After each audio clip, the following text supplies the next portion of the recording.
What is going on, guys? It's Justin from the J Media back with another video. So today, let's talk about the S2000. So over here, I've been making a few videos on the S2000 now. Right in front of me, we have a 2004 Honda S2000.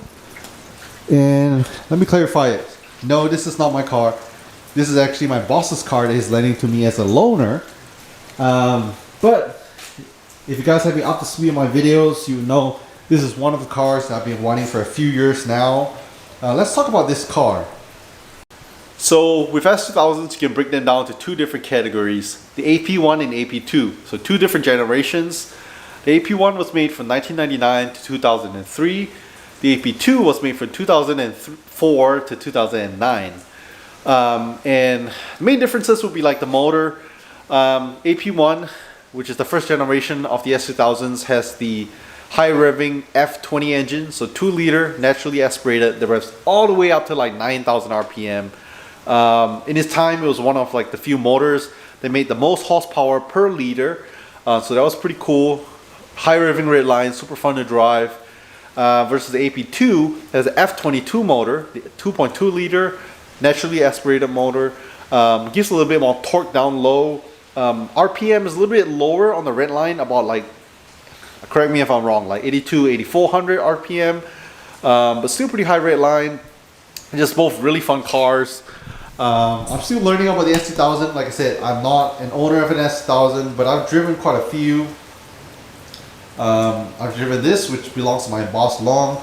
Driven my friend Anna's. Mainly Ap2s that I've driven. I haven't actually had the chance to drive an Ap1.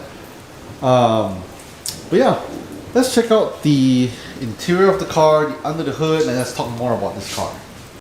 So as you guys know, I really like the S2000. That's a car that I really want to get next. And I think what makes the S2000 great is because it's a great driver's car.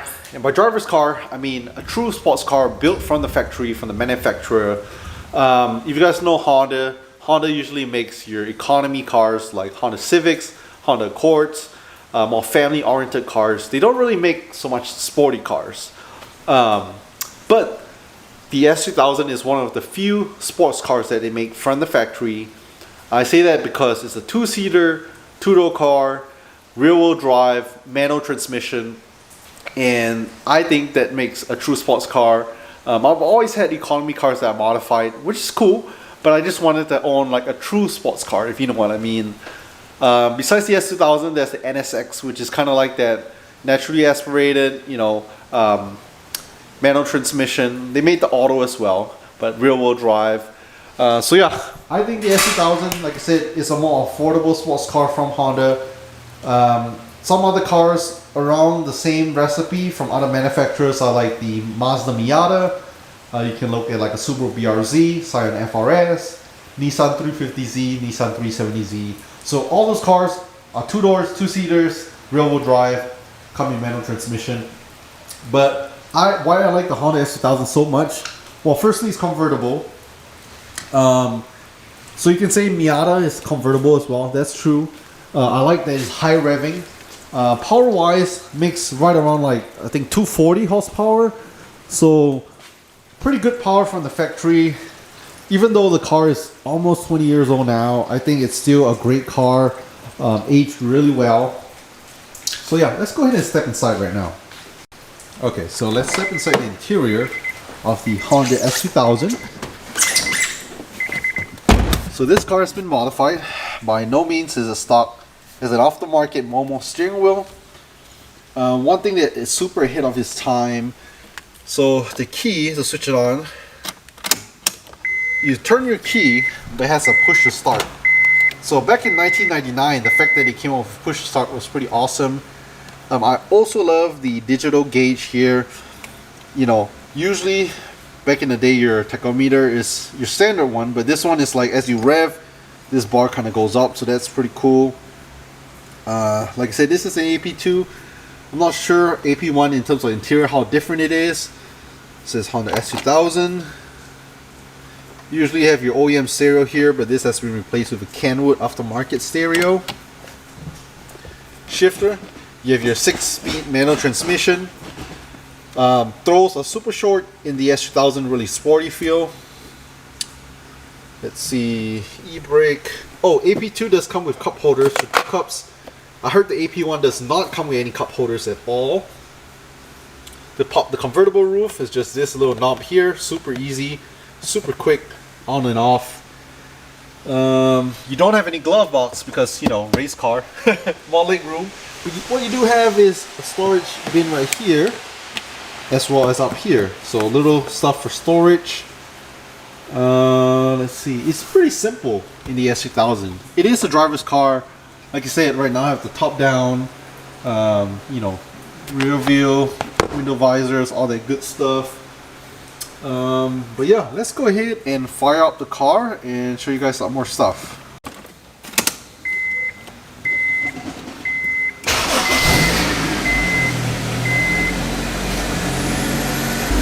Okay, so I just went ahead and started up the car. It might sound a little bit loud, so I apologize if it is.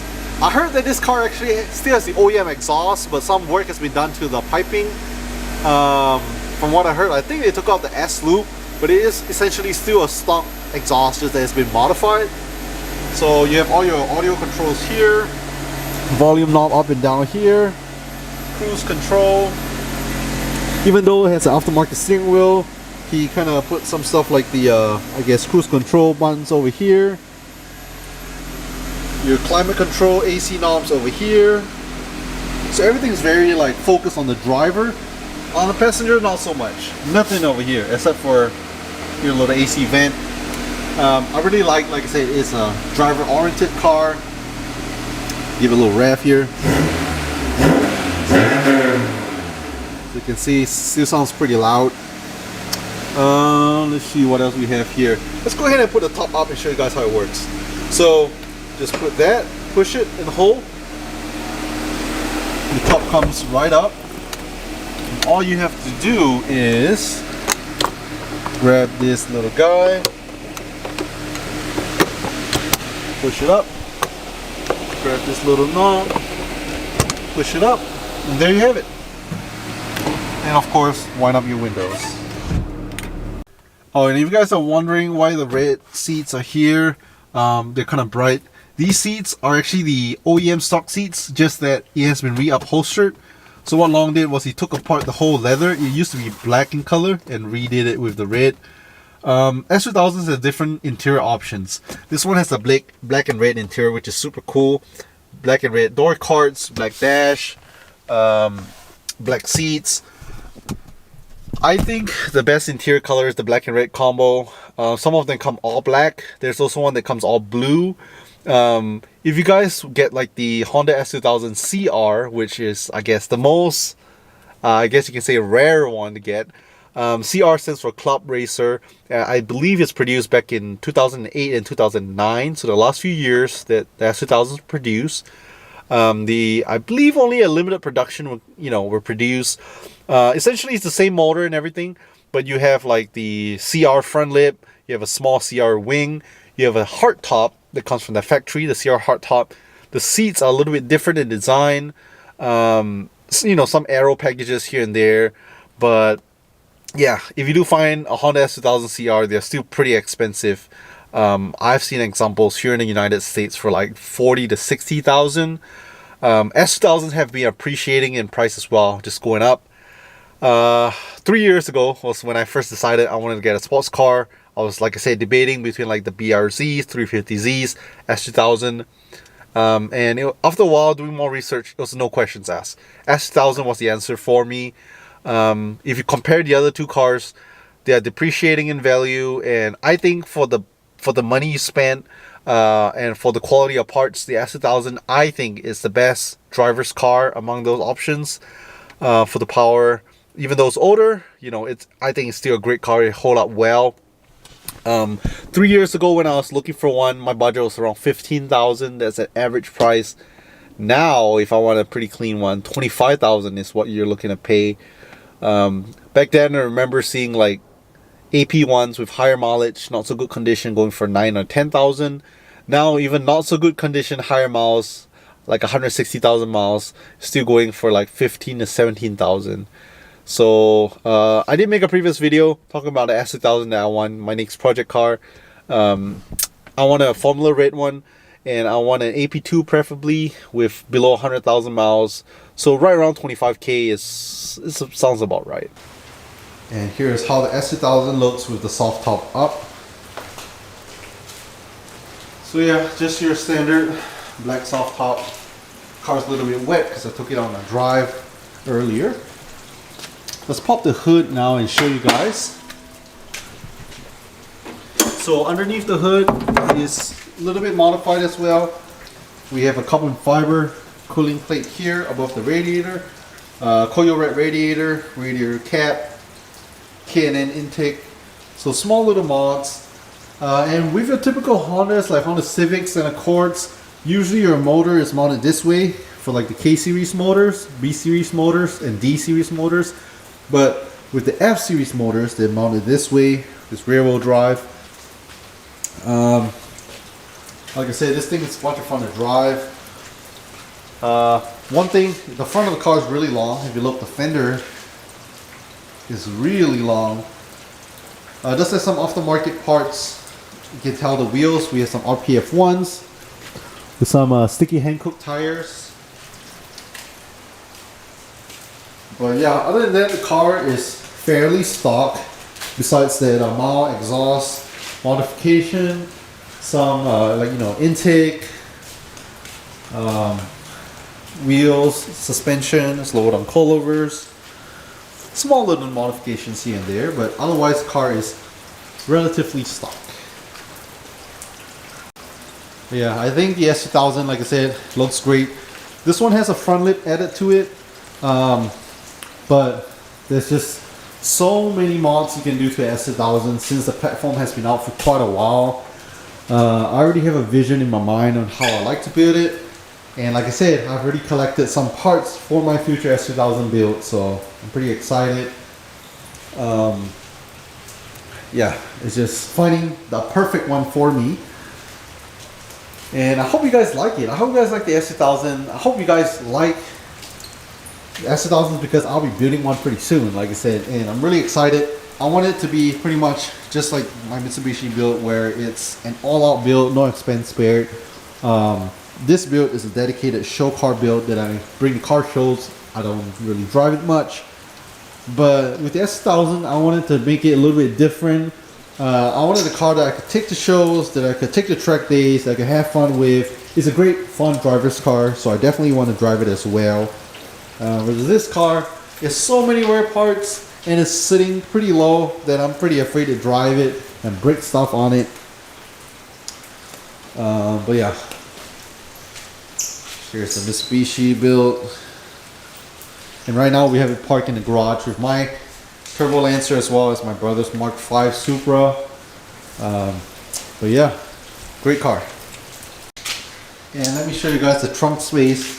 Obviously, with a sports car, you don't get much trunk space at all. This one does have speakers and a sub and an amp. But yeah, here's about it. Small little trunk space. Not much space at all, like I said. Most people just weekend drive these cars. They don't daily drive it. You can, but you might just fit like a backpack or a suitcase, and that's about it. One cool thing when I first got to drive this car was I was trying to find out how to fill the gas. The gas cap doesn't pop like that, and usually with most Hondas you have like a little tab that you just pull here. With the S2000s, it's hidden right by the driver's seat right here. You just pull this little thing, it pops. So yeah, small little weird quirk that I learned about the S2000. So yeah, I've driven the S2000 now for a couple hundred miles. Before that, I've only driven it around, the streets when I borrowed it from my friend. But having this S2000, being able to drive it around for the last few days has been amazing. Big thank you to Long for letting me and trusting me with this as a loaner car. But like I said, it definitely kind of helped me appreciate S2000 more. Sometimes I know a lot of car guys, you're like, I want to buy this car, but you don't really know if you really like it before driving it or really getting to enjoy it. S2000 doesn't make a bunch of power, and I know for the price right now, for around $25,000, there's so many other cars you can buy. You can definitely buy brand new cars for that price. But yeah, the S2000 has just been one of those cars that I really like, and they are appreciating in value. I've definitely seen them going in like the 25 to 30,000 range much more now. So yeah, gotta grab them before prices go up more. If you guys stay to the end, leave a thumbs up. I hope you guys like the S2000. Thanks so much for watching. Subscribe if you're new to the channel. And I'll catch you guys in the next video.